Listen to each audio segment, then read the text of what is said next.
There comes a moment in every human life when the familiar weight of problems begins to feel unbearable.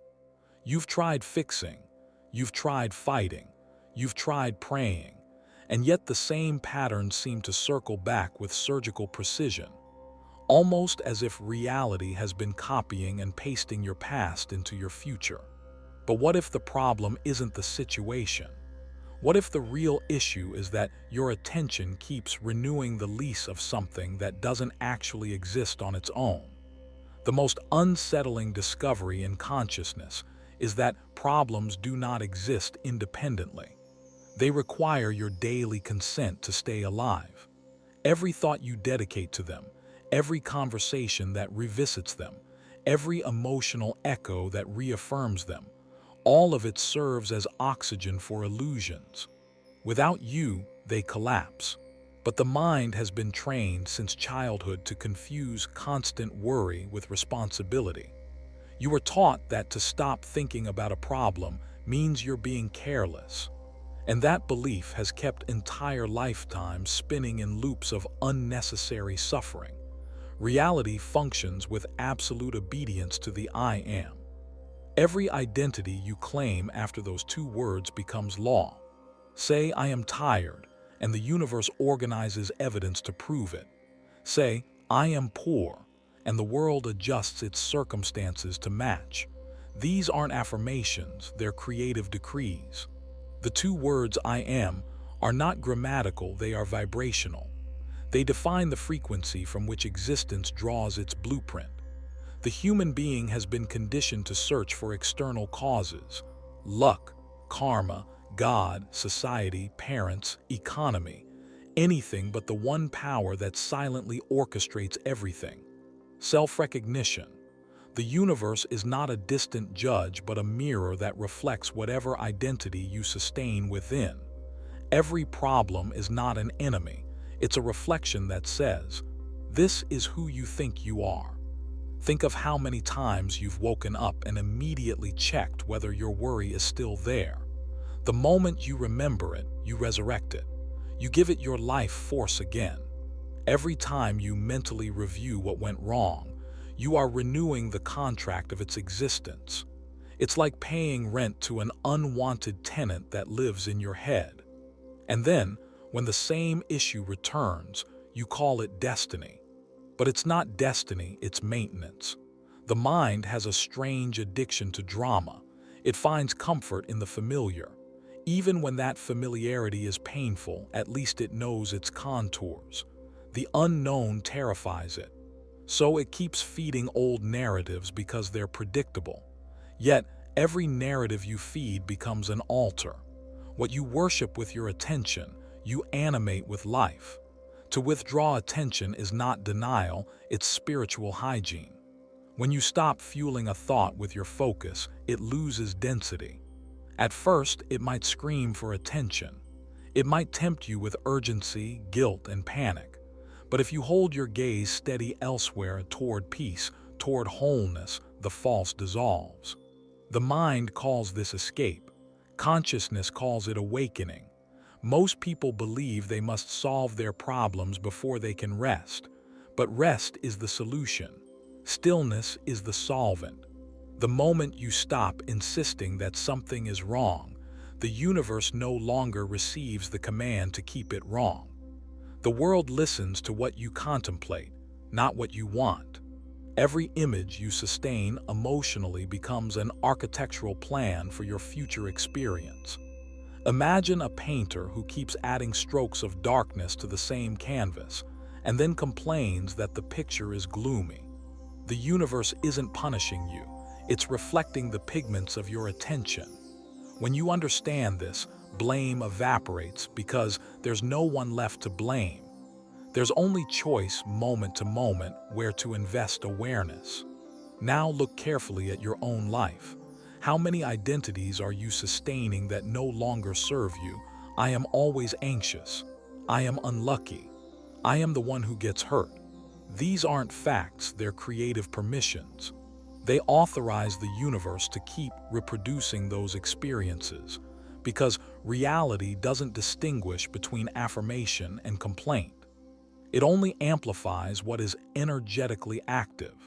If attention is the electricity that powers creation, then withdrawal of attention is the switch that turns it off.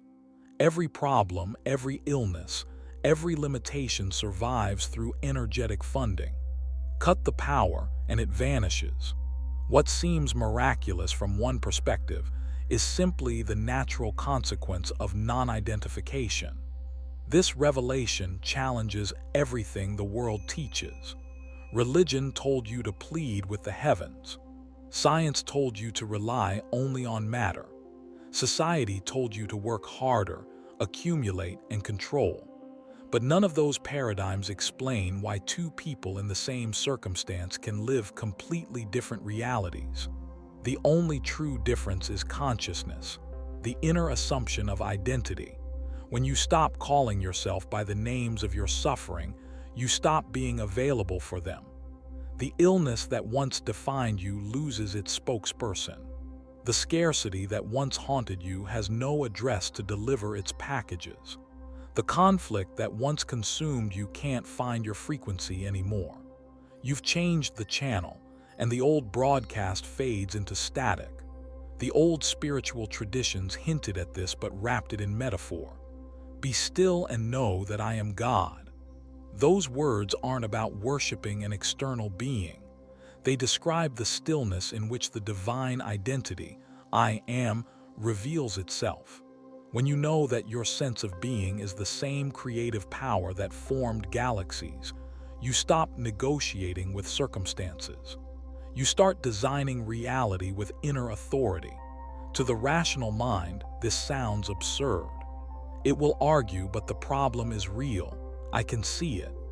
Of course you can see it because you keep showing it to yourself. You can't ask the mirror to smile before you do. The mirror reflects your expression, not the other way around. The same law governs consciousness. The external world can only reproduce the vibration you project. No amount of arguing with reflections will change what stands before the mirror. Change yourself, and the reflection follows instantly. The first step to liberation, then, is not effort but understanding. Stop participating in the drama you keep producing. Let go of the emotional investment in what drains you. When a thought about the old pattern arises, don't wrestle with it, starve it. Refuse to feed it attention. It will resist, like a parasite deprived of its host. But as you persist in detachment, its grip weakens. You'll notice gaps, moments of peace between thoughts, and those gaps are not emptiness. They are the presence of the real you. In that stillness, a new possibility emerges. Once attention is freed from the gravitational pull of problems, it becomes creative again. Now you can consciously assume a new identity. And this is where the ancient teaching of I am takes on its true power. You don't fix life by demanding new conditions. You become the condition from which new life emerges. Assume abundance when there is none. Assume health in the midst of weakness. Assume love when surrounded by loneliness. This isn't pretending. It's remembering. You are aligning with what already exists in the field of infinite potential. The world will catch up, but only after consciousness leads. The rational mind will rebel. It will say, that's dishonest. You can't just say you're abundant when you're broke. But consider this. Wasn't it your belief in lack that created scarcity in the first place? The world didn't start the story, you did. The only honest act is to reclaim authorship, to declare a new chapter. Every inner assumption is a seed. Plant I am with the feeling of fulfillment, and physical reality becomes fertile ground for its bloom. Persistence is misunderstood. It's not repetition by force, but dwelling in silent conviction. It's not convincing yourself through effort, it's resting in knowing. When you've truly assumed a state, there's no internal debate left. The body relaxes.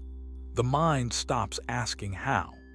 You feel the new identity as natural, and the old dissolves like mist under sunlight. Between assumption and manifestation, There is always a gestation period, a sacred pause where the invisible rearranges the visible. Many lose faith during this phase because they mistake silence for failure. They dig up the seed to check its progress, but manifestation obeys rhythm, not impatience. What is claimed internally must first rewrite the neural, emotional, and energetic patterns that once sustained the old world. That takes time only because you measure it through habit. Consciousness itself is instant. Faith, then, is not waiting, it's living from the end. To give thanks before seeing, to celebrate before evidence, that's the ultimate proof of trust in your own creative power. Gratitude isn't directed to a cosmic vending machine. It's the signature of completion. You thank because you know it's done. And the world, ever faithful to your inner posture, arranges itself accordingly. Notice how hope and faith differ. Hope keeps the desired in the future. Faith brings it into the present. Hope says, maybe someday. Faith says, it is now. Hope vibrates as lack, faith vibrates as fulfillment. One prolongs waiting, the other collapses time. Every moment you worry, you are using perfect faith, but in what you don't want. The mechanism is neutral. You've always been a master manifester. You just didn't realize you were manifesting by default. The simplicity of this truth offends the intellect. Because if it's that simple, the entire game of struggle collapses. The ego thrives on complexity. It wants methods, rituals, techniques. It wants to feel like the hero who fought the dragon of destiny. But what if the dragon was smoke? What if the fight itself was the illusion? Consciousness doesn't need to struggle to be what it already is. The sun doesn't strain to shine. It simply radiates. The same applies to you. The moment you stop resisting, your light pierces every shadow automatically. You were never meant to fix darkness, only to stop identifying with it. Understand this, and the word problem disappears from your vocabulary. What once felt like crisis now becomes feedback, a mirror showing where attention has been misused. Instead of reacting, you recalibrate. Instead of asking, why me? You ask, what am I still calling myself that sustains this? This is true self-inquiry, not as philosophy, but as technology of consciousness. The miracle of this perspective is that it restores total freedom. You are no longer a victim of past, fate, or society. You are the first cause of your experience. The creative power was never outside. It's the I am silently repeating through every breath. The question is not whether it works, it always does. The question is, what are you using it for? When you fully accept this, the battle ends. You stop trying to fix the reflection and start transforming the face that casts it. The world is a mirror with no mercy but perfect fairness.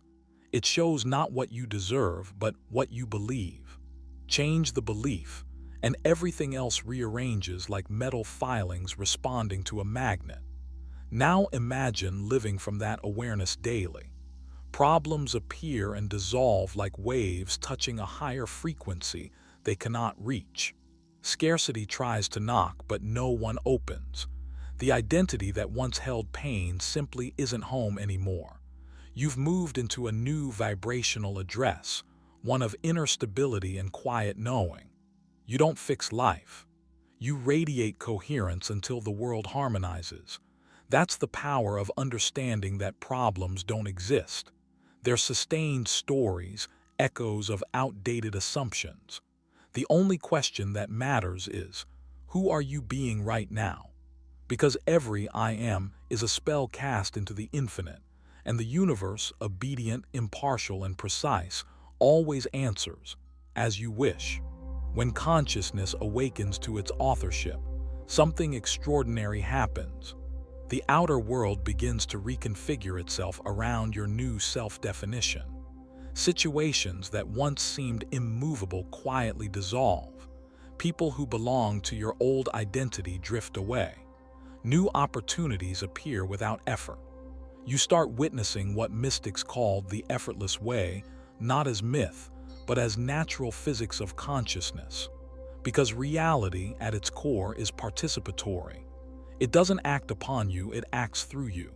It mirrors what you vibrate. This means you don't attract what you want. You attract what you are.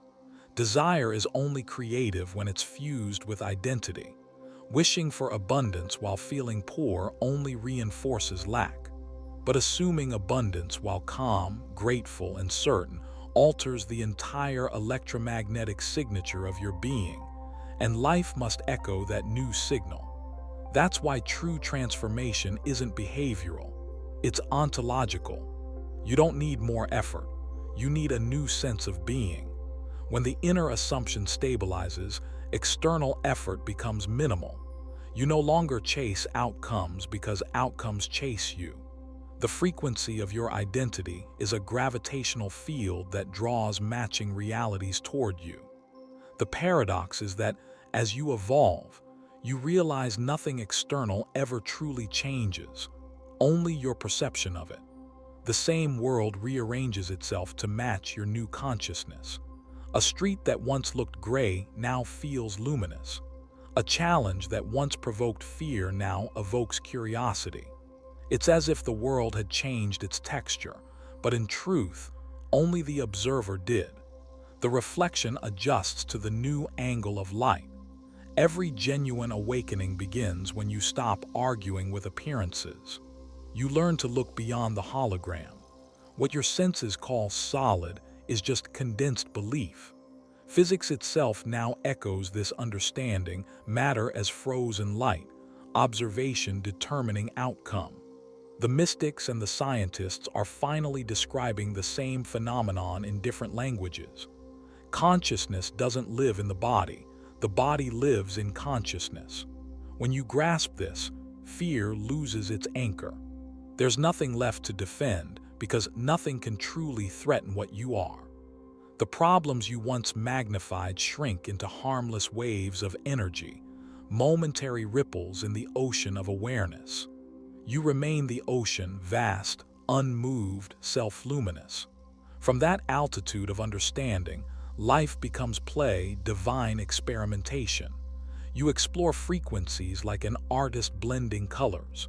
You no longer pray for rescue. You create through resonance. Gratitude becomes your native language, not because everything is perfect, but because you finally see perfection in everything. To maintain this state, vigilance is gentle, not obsessive. The mind will sometimes whisper old names, failure, guilt, worry. Don't fight them. Smile. They're echoes of a dimension you no longer inhabit. Without your attention, they fade. You've crossed a threshold where the old identity can't breathe. The air of the new self is too light for old patterns to survive. There's a specific moment of inner certainty that marks true rebirth, when remaining in the old identity becomes more painful than facing the unknown. That's the crossing point. Once you reach it, the new state becomes irreversible. The universe begins to treat your assumption as fact because, energetically, it is. You've become coherent, and coherence is creative authority. This coherence radiates outward. It heals not by doing, but by being. People around you start to feel calmer without knowing why. Circumstances soften. Even chance events bend toward harmony. You have entered alignment with the underlying intelligence of existence, the field that ancient texts called the Word, the Tao, the Christ, the quantum field. Different names, same essence. The awareness that says I am and creates worlds. From this vantage, faith is no longer an act of will. It's the natural fragrance of self-knowledge. You don't need to believe that your desires will manifest. You understand that they already exist in potential, awaiting your acceptance. The delay between inner and outer is simply the time required for your nervous system to acclimate to the new vibration. You're not waiting for reality to change. Reality is waiting for you to stabilize. Each time you choose peace over panic, trust over doubt, you reinforce the new structure of being. And soon, what once required effort becomes effortless. It's not about controlling thoughts but changing residence, moving consciousness from reaction to creation. The old house of suffering crumbles from neglect. The new one, built on awareness, becomes your home. Now the final realization emerges: there was never anything to fix. The problem was the teacher, a mirror forcing you to recognize your power. Once the lesson is integrated, the teacher vanishes. What remains is gratitude, the quiet knowing that everything that ever appeared against you was actually working for your awakening. The question then transforms, not how do I change the world, but how do I remain faithful to the identity that already knows it's free? This is the mature stage of creation, where manifestation becomes secondary and consciousness itself becomes the prize. You're no longer chasing outcomes, you're cultivating resonance with the infinite. And in that resonance, miracles are ordinary. The universe doesn't speak in words but in states of being. The moment you inhabit a state completely, the outer world mirrors it with mathematical precision. If you want to test this, choose something small: a feeling of serenity, a minor coincidence, an unexpected kindness. Assume it within. Feel it as real. Then watch the world rearrange to echo your assumption. You'll see how obedient reality truly is. Every master of consciousness, from ancient sages to modern mystics, reached the same conclusion. Attention is creation. What you look at with emotional intensity becomes the seed of your next experience. Withdraw attention and it dies. Focus it with faith and it multiplies. The formula never changes, only its application. So here is the unsettling truth: problems don't exist. Only identification does. The universe isn't punishing or rewarding, it's mirroring. Every limitation is a reflection of a misused I am. Every freedom is the echo of a reclaimed one. You were never trapped. You were hypnotized by your own reflection. And now the hypnosis is breaking. You can feel it, can't you? That slight expansion in your chest as you realize you've always been the one behind the curtain, the one projecting the images on the screen of life. The show continues, but now you know you're the director. You can change the script at will. So the next time you catch yourself thinking about a problem, pause, smile, whisper inwardly, "This too needs me to exist." Then withdraw your attention like light leaving a shadow. Watch how quickly it dissolves.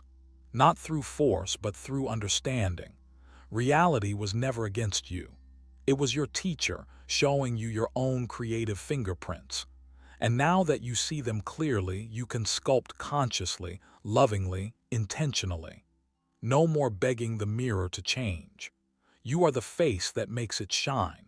This is the end of the myth of problems and the beginning of mastery. The realization that life itself is malleable clay in the hands of awareness.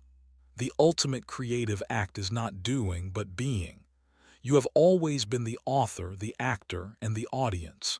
And now, perhaps for the first time, you're awake during the play.